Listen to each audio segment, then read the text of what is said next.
আসসালামু আলাইকুম প্রিয় ভাই বোনেরা, সবাই কেমন আছেন? আশা করি আল্লাহর মতো ভালো আছেন। আমি আছি পালমা দে মায়োরকার ছোট্ট একটা শহর অথবা গ্রাম বলতে পারেন, যার নাম হলো আর্তা।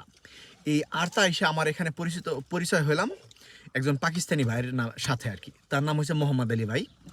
তিনি কার্ড রেনু দিছে। রেনু দেওয়ার পরে তার কার্ড ছিল, তার অতনম আসলে তার দোকানে এখন কাফি খেয়ে আসলাম আমি। কীভাবে তার সাথে পরিচয় হলো? অনেক সময় পাকিস্তানি ভাইদের আমার কাছে মানে বিশেষ করে অন্য দেশের চেয়ে মোটামুটি ভালোই লাগে। কেন ভালো লাগে? যেহেনে তার সাথে পরিচয় নাই, চিনা নাই, জানা নাই, জোর করে সে মানে কিছু খাওয়াইব, বলতেছে একটা কেবাব খেয়ে যান, কোনো পরিচয় নাই। গেছি আমাকে, কেমন আছেন? এটা আপনাদের নি? কয় কয় আপনি আমার যেগুলো কোন জায়গাতে আসছে? আমি অমুক জায়গাতে আসছি। কয় তাই নি? ও অনেক ভালো লাগলো। আপনি কিছু মানে কিছু পান করেন? কয় না পান করা, আপনি কিছু খান, জোর করে খাওয়াইব। এরপর কয় কিছু পান করেন, জোর করে পান করাইব। হ্যাঁ, সে কি করলাম, এই একটা পানি দিছে জোর করে। কয় কোক না পানি? আমি না পানি দেয় নাকি। শেষে পানি দিছে আর কি। পানি দেওয়ার পর আরেক ভাই ঘুম থেকে উঠছে পিছন থেকে। ঘুম থেকে উঠে আইসা বলতেছে, কেমন আছেন, ভালো আছেন নি? হেরা বলতেছে, বাইরে কিছু দিছো? কয় পানি দিছি। কয় না, আর পানি কি, বাইরে কাফি আনো। হেরা আবার কাফি বেছে না, জোর করে আমার কাফি খাওয়াইলো বইয়া। এরপর হঠাৎ একটা ঘটনা শুনলাম তার কাছ থেকে। কি ঘটনা?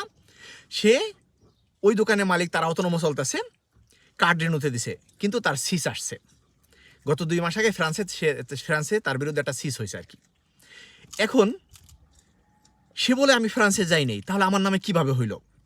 তার পাসপোর্ট কপি দিয়া অথবা যেই কোনোভাবে, অথবা যে কোনো জায়গায় কোনো ত্রুটি ঘটছে আর কি, অথবা নম্বরে ত্রুটি ঘটছে, যে কোনো জায়গায় কোনো একটা ত্রুটি হয়েছে আর কি।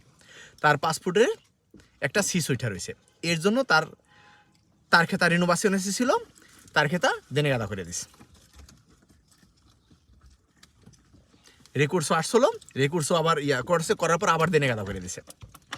এখন সে এটা কীভাবে ছুটাবে? গেছে ন্যাশনাল পুলিশের কাছে। ন্যাশনাল পুলিশ বলছে, না তুমি তো ওখানে ছিল না, তুমি এখানে ছিলা, ওইটা ভুয়া, ওখানে কোনো ভুল আছে, স্থানখিরা বলো এখানে কোনো ভুল আছে। এক্সাম্পল রাখি, এরা কোনো পেপার দেয় নাই। তার জন্য সোমবার দিনকে বললাম যে উকিলের সাথে যোগাযোগ করেন, আর উকিলের নিয়ে পুলিশের ন্যাশনালের কাছে যান, যাতে করে তারা একটা পেপার দেয়, ওই পেপার নিয়ে যাতে করে আপনি জমা দিতে পারেন নতুন করে আর কি। এটাই বললো। তাহলে একটু সতর্ক থাকতে হবে, আপনার দাতস কাউরে দিবেন না। অনেক সময় আমার ওই যে অনেক আগে একটা ভিডিও বানাইছিলাম, খেয়াল আছে? এক ভাই কাজ করতো এক দোকানে, তার বাসায় আরেকজনের সাথে থাকতো না। সেই দোকানে তার যখন পুলিশে ধরছে, হে আরেকজনের ফটোকপি দিয়া আয়ে পড়ছে। হের বিরুদ্ধে তো জরিমানা হয়ে গেছে, অথবা হের বিরুদ্ধে ধারাজারি হয়ে গেছে। কিন্তু যে কাজ করে তার পাসপোর্ট কপি দেয় নাই, যে মানে তার বাসার এক হোমমেডের পাসপোর্ট কপি দিয়ে দিছে পুলিশের কাছে। হের বিরুদ্ধে হয়ে গেছে অভিযোগ হয়ে গেছে। ঠিক তেমনি আর এরকম কিছু হইতে পারে যে ফটোকপি দিয়া অন্য কোথাও ধরছিল, তার বিরুদ্ধে এক্সপ্লোশন মারছে, অথবা যে কোনো কিছু হয়েছে, এক্সাম্পল রাখি। তো সেই ক্ষেত্রে আপনার পাসপোর্ট কপি কারো কাছে থাকতে পারবে না।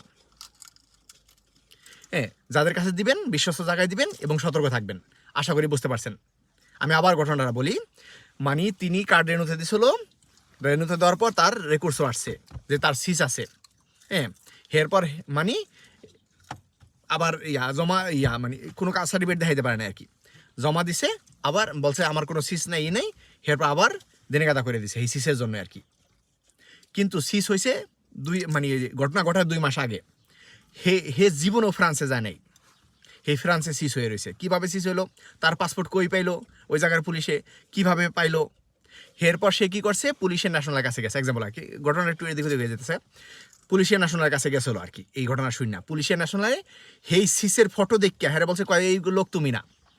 তবে বলছে, তাহলে আমার দেন একটা কপি দেন। কয় না, আমরা কারো দাতা দিতে পারবো না। এক্সাম্পল আর কি। তো সেই ক্ষেত্রে কিভাবে হইল? অন্যজনের ছবি ওখানে, আর তার নামে সিস, তার পাসপোর্ট নম্বরের উপরে সিস।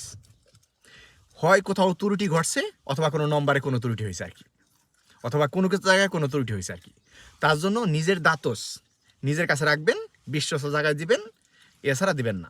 অনেক ধন্যবাদ সবাইকে। আসসালামু আলাইকুম।